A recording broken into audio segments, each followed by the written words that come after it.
Pokemon Ultimate Adventures by Mikazuki.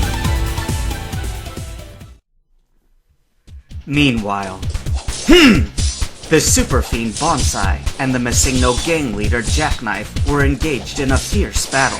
Both fought at an even level of skills. Though Bonsai seemed more proficient with his weapons, Jackknife was equally powerful and aggressive, tearing through any obstructions as he tried to slay the Fiend. You know, that's some pretty good power you've got there, Bonsai smirked, jumping back as Jackknife missed him and ripped through a crate, but continued lashing at him. Attacking wildly like that would wear most people out in no time, but you just keep going, he smirked as he deflected the knife with a folded fan. You know, back where I come from, they used a ranking system to measure the level of criminals. They may not use the ranking in this country, but I'd say you qualify for a B-rank criminal, he said, moving back and avoiding the attacks. But you know, that's judging from strength alone, and you could easily go a lot further than that. But instead, you're rotting away here in some small town. What's up with that? Ha! Jackknife punched with one hand, striking a wooden crate and smashing right through it. Unlike you, I've actually got a plan! He continued swinging his weapon, cutting through more crates as he tried to hit the Fiend. I have no intentions of running some puny gang for the rest of my life, and I didn't join yours because I've got no interest in living the life of a vagrant. He stopped and growled. No, I'm going to stay here and continue to rule this city through fear, eliminating those who oppose me. I'll keep building up my forces, extorting money, and gaining weapons and power. I'll create my own criminal empire, one surpassing Team Rocket! Whew, that's quite a plan. But do you honestly think that'll work? Asked Bonsai. Oh, it will. I've made sure of it. Jackknife stopped and stepped back, though not lowering his guard. I've been getting help from another group. They're pretty shady, and I barely know anything about them, but I've got no complaints. They've been a most useful business partner, supplying with all the weapons. I doubt a lowlife like you has ever heard of them, but they call themselves the Kaiser Cult. What? At that statement, Bonsai's calm expression suddenly changed to a serious one. You actually deal with them? He growled, clutching his weapons tight. You have no idea what you've gotten yourself into! Associating with the Kaisers, you're just their pawn. No, even lower than that! And to assist them in any way is a crime against humanity itself! He took a fighting stance, but unlike before, where he seemed to be enjoying the battle, he looked ready to kill. No more games. I'm ending this right now! Ha! Huh? Jackknife gasped when suddenly Bonsai went onto the offensive. No, more than that, a total frenzy. Yeah! He growled, moving back and defending himself as best he could against the bladed fans. But Bonsai was too fast, and his wounds were piling up. Bonsai stood there as Jackknife stood panting heavily. Any last words? Yeah, as a matter of fact. A smile crossed his face. I don't know what makes you hate the Kaiser so much. After all, look at what they gave me. He pulled out a small, strange-looking vial of liquid with a needle at the end. He quickly stuck it in his arm. He started to growl. What's going on? Ash exclaimed as he ran to the sea, seeing Jackknife fall to his knees. What's happening to him? This is...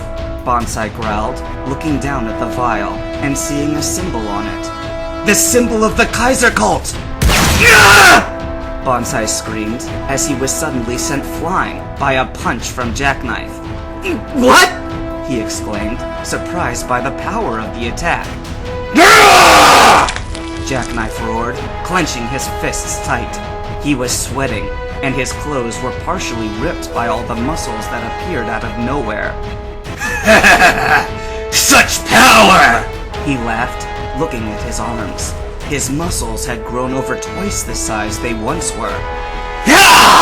He suddenly slammed the ground with his fist, shattering it easily. Yes, I like this. He suddenly darted forward and attacked Bonsai, swinging wildly and crushing everything in his path. Bonsai growled as he was being pushed back, trying hard to defend himself and deflect the attacks. He gasped when Jackknife grabbed a whole crate and tried to smash it on him and narrowly evaded a swing from the blade.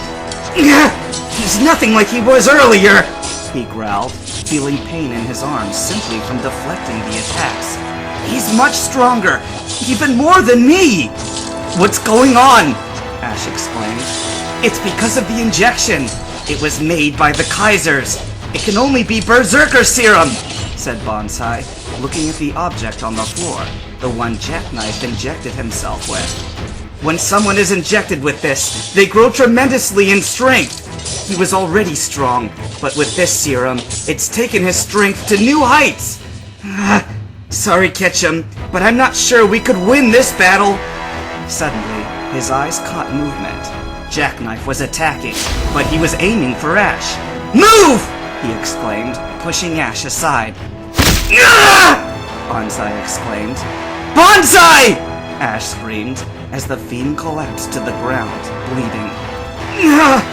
Too careless! Bonsai growled, clutching his chest. The cut wasn't too deep, but it was very wide, running all the way down from his shoulder across his chest. Slowly, he grabbed his weapons and tried to get up. No! Stop! You'll die if you move with those wounds! And who else is gonna fight him? You? Bonsai asked. Give me a break. You may be strong, but this freak is way above your level. Sorry I had to do that, but it was the only way, said Ash, as Bonsai fell to the ground unconscious. Ash had knocked him out, or else he would have tried to fight. As for you... Ash turned around and faced Jackknife. I'll be your opponent now! He took a fighting stance as he faced the transformed leader of the gang. Meanwhile... Is that all of them? asked Brock, panting heavily. All around them lay injured punks and unconscious Pokemon, their numbers in the hundreds. It has to be! I don't think I can go on any longer! Tracy sighed and collapsed to his knees, as did his Pokemon. You're tired after just this much? asked Cleft, who despite his visible injuries from a prior skirmish, could still go on. Oh well, guess I can't blame you. You guys aren't used to fighting these sorts of battles. They can take a lot out of you at first. Misty looked down. The others noticed as well. Ash, she said quietly. He's still fighting. He's fighting for us, in an even harder battle. I should have gone with him. She gripped her knuckles tightly. She suddenly felt a large hand placed gently on her head. Looking up, she saw Cleft smiling sympathetically down at her. Worried about him, huh? He spoke gently. Now that I think about it, you always seem to be the one who cares most about his safety. Cleft smiled. I've been meaning to ask, but are you two a couple? No! We're nothing like that! Misty looked down to hide the redness of her cheeks. Cleft stared at her, not fully believing her statement. Either way, Ketchum is really lucky to be surrounded by friends as loyal and dedicated as you. He smiled, looking around at the rest of Ash's group, who couldn't help but smile at the statement. But Cleft noticed that Misty still seemed concerned. Misty, am I right? I understand how you're feeling, but what's best for both you and Ash is that you remain here. Right now, he's fighting a hard fight and needs focus. Best thing you could do is trust in him and greet him with a smile when he returns victorious. He smiled, giving them a thumbs up. Trust in Ash, Misty repeated. Her smile returned.